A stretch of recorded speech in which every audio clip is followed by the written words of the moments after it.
Hi friend! Let's continue studying the 52 weeks with Jesus. So week 30 na po tayo.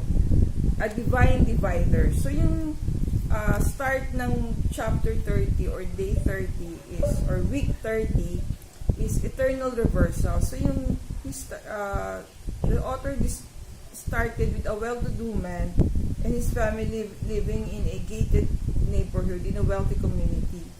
So, kumbaga, by all accounts, he was a righteous man. But at night, when a man turned into the neighborhood, he would catch a glimpse of a young woman at a far street wearing tattered clothes. So, mukhang ano siya, di ba? Mahirap or poor.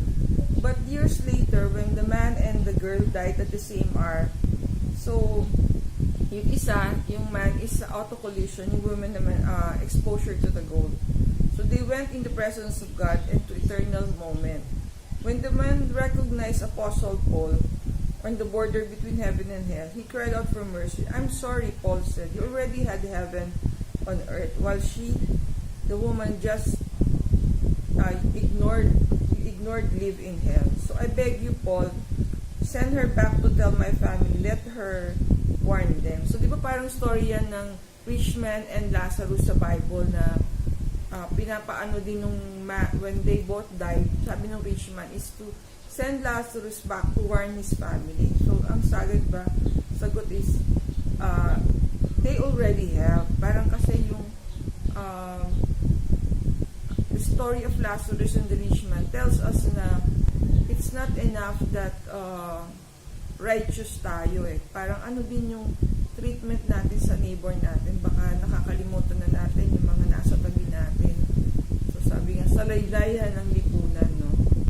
So our final exit. So Jesus told the story of the rich man and Lazarus to clear up some of the unknown. The two men in the story were different in so many ways. They were different in their position, in the eyes of society.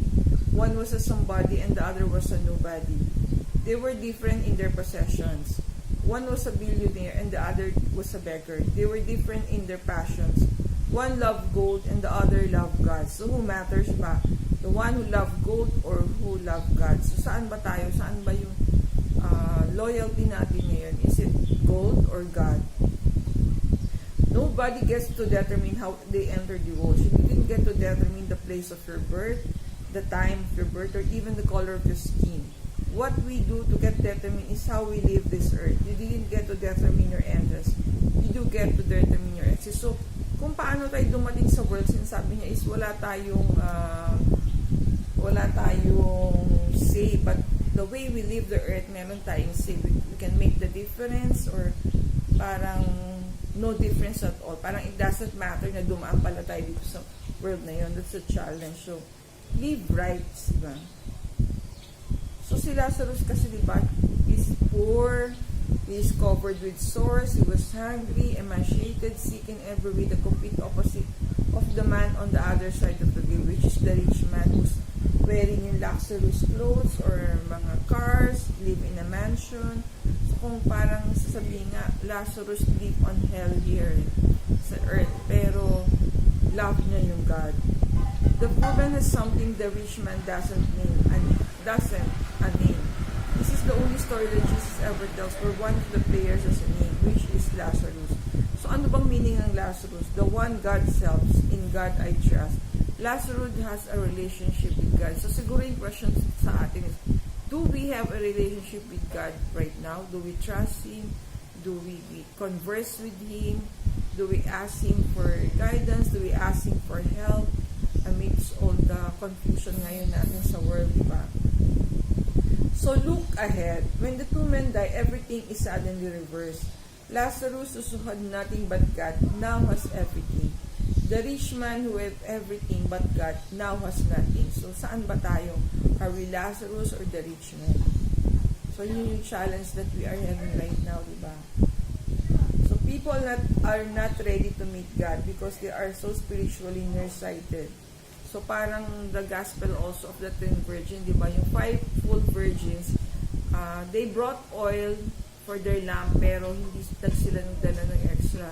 The 5 wise virgins, nag-brought sila ng oil and extra for, kasi baka nga malate yung groom or ano. So, na-late nga, di ba? Kaya nga, nung dumating yung groom, wala nang oil yung mga 5-fold virgins that they have to buy.